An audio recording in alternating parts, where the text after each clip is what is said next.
If I asked you right now to count every time you've worried in your life, could you give me a number? I don't think so. And the reason is simple. We worry far more than we realize, far more than we should. There's something exhausting about carrying worry around. It follows you everywhere, doesn't it? Like a shadow that grows longer as the day fades. You wake up with it pressing against your chest. You carry it through your morning coffee, through conversations with people you love, through moments that should feel light but somehow don't. I'll admit something to you. I'm someone who worries too much. Always have been. Maybe you are too. Maybe you've felt that familiar tightness in your throat when your mind starts spinning scenarios that haven't happened yet, when you start writing stories in your head about futures that will probably never exist. And here's the cruel part.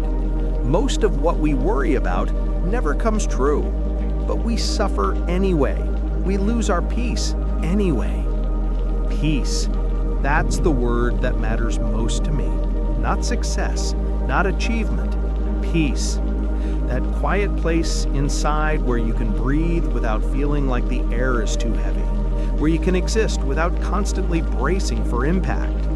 And worry is the thief that steals it from us.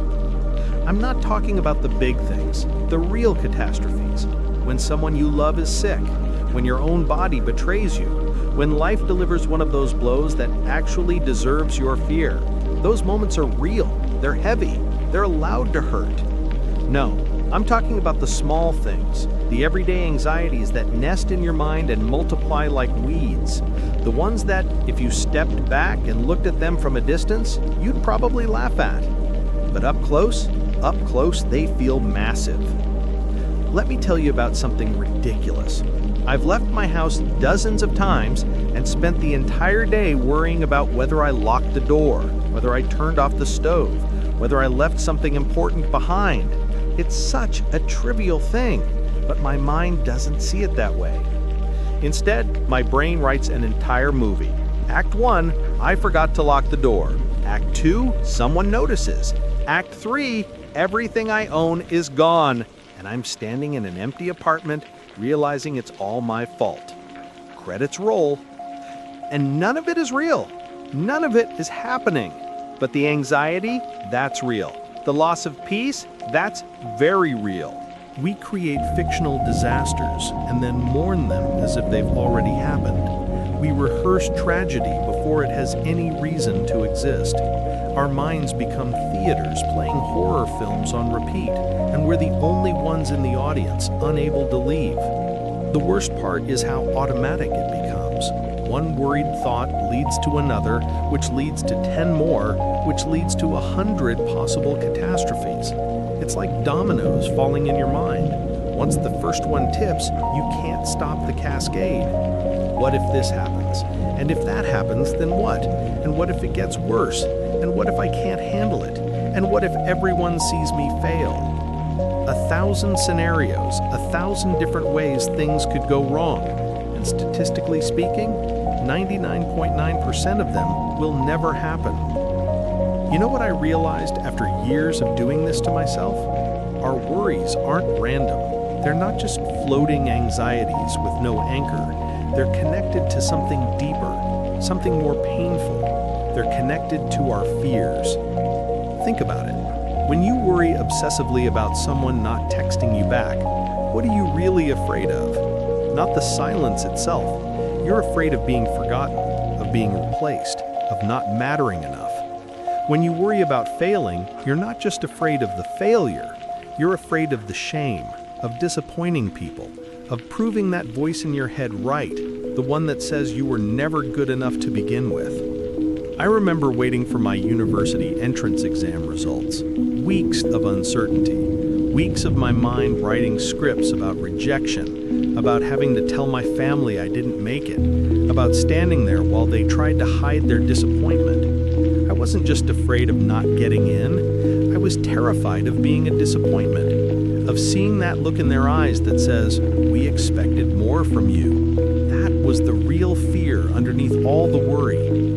And here's the thing, I got in. All that suffering was for nothing. all those sleepless nights, all that anxiety, all those imagined conversations where I had to explain my failure, none of it was necessary.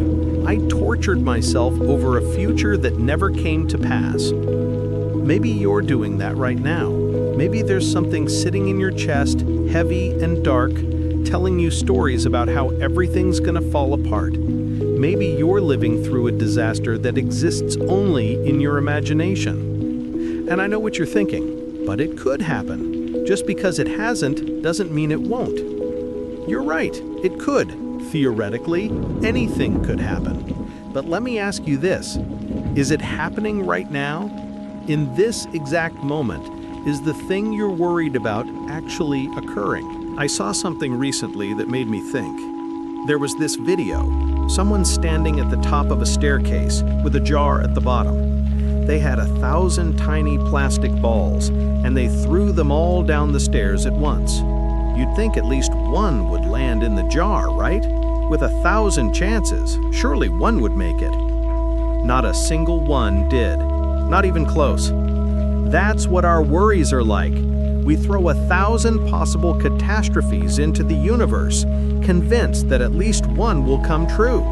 And then we watch as none of them do. We waste all that energy, all that peace, on scenarios that bounce right past reality without ever touching it. But knowing this doesn't make it easier, does it? You can understand logically that your worries are probably unfounded. You can tell yourself that you're suffering over nothing. But the anxiety doesn't care about logic. It doesn't respond to reason. So what do? I've started asking myself a simple question when worry starts to wrap its fingers around my throat. Just one question with only two possible answers. Can I do something about this right now? If the answer is yes, if there's something within my power to change, to fix, to influence, then why worry? Just do it. Take the action, make the call, send the message, fix the problem. Worry is wasted energy when action is available. And if the answer is no, if there's nothing I can do, if it's completely out of my hands, if I'm powerless to change the outcome, then why worry? It won't help. It won't change anything. It will only steal my peace while giving me nothing in return. I know how it sounds. I know it's easier said than done. I'm not pretending I've mastered this. I haven't. I still catch myself spinning anxious stories at 2 in the morning. I still feel that tightness in my chest when uncertainty creeps in. But I'm trying. I'm practicing. I'm learning to recognize when my mind starts writing fiction and call it what it is. Not a prediction, not a premonition, just fear dressed up as preparation. Here's what I want you to understand. The stories your anxiety tells you are lies. Not because nothing bad will ever happen. Bad things do happen. That's life. But because the specific scenarios you're imagining almost never come true the way you think they will. You're suffering over fiction. You're mourning losses that haven't occurred. You're carrying grief for a future that doesn't exist. And I'm not saying don't feel it. I'm not saying push it down or pretend you're fine when you're not. Feel what you feel. Acknowledge the worry. Let it exist. But then ask yourself, is this real? Is this happening right now? Or is this just my mind trying to protect me by imagining every possible danger? Your mind means well. It's trying to keep you safe. It thinks that if it can predict every bad thing that might happen, you'll be prepared, you'll be protected. But that's not how it works. You can't prepare for imaginary disasters. You can only exhaust yourself trying. I think a lot of us walk around carrying so much unnecessary weight. Worries about things that might never happen, fears about futures we've invented, shame about mistakes we haven't even made yet. And underneath it all, there's usually something deeper, some old wound that never quite healed, some voice that told us we weren't enough and we believed it, some moment when we felt small and we decided that's what we were. Maybe your worry about being replaced comes from feeling replaceable. Maybe your worry about failing comes from believing you're not worthy of success. Maybe all these anxious scenarios are just different versions of the same core fear that you're not okay as you are. But what if you are? What if you're enough, even with all your fears and flaws and failures? What if your worth isn't something you have to earn or prove or protect? What if you could just be? I don't have all the answers. I'm figuring this out as I go, same as you. Some days I feel clear and calm. Other days the worry wins. That's being human. That's the messy, imperfect reality of having a mind that thinks too much and a heart that feels too deeply. But I'm learning that peace isn't the absence of worry. It's the choice to not let worry steal everything from you. It's the practice of returning to this moment, right here, right now, where you are okay, where you are breathing, where you are alive. The future you're worried about doesn't exist yet. It might never exist. And even if something difficult does come, you'll handle it when it arrives, not before, not in preparation, when it actually happens. Until then, you're just borrowing suffering from a future that might never come. So tonight, or today, or whenever you're hearing this, try something for me. Take a breath, a real one, deep and slow, and ask yourself, in this exact moment, am I okay? Not tomorrow, not in the scenario you're imagining. Right now, in this breath, in this heartbeat, are you okay? Chances are you are. And if you're not, if you're genuinely in crisis right now, then deal with what's real. Handle what's in front of you. But if you're okay, if you're safe and breathing and the disaster hasn't actually arrived, then let that be enough. Let this moment be enough. I can't promise you that nothing bad will ever happen. Life is unpredictable. Sometimes it's cruel. Sometimes it breaks your heart in ways you didn't know were possible. But I can tell you this, most of what you're worried about right now won't happen. Most of those scenarios will fade away like smoke, and you'll have wasted all that peace, all that energy, all those moments of potential calm on ghosts. Your peace matters. Your rest matters. Your ability to exist without constantly preparing for catastrophe, that matters. And maybe, just maybe, you deserve to feel okay. Not perfect, not fearless, just okay. Just here, just now, just breathing. That's all we ever really have anyway.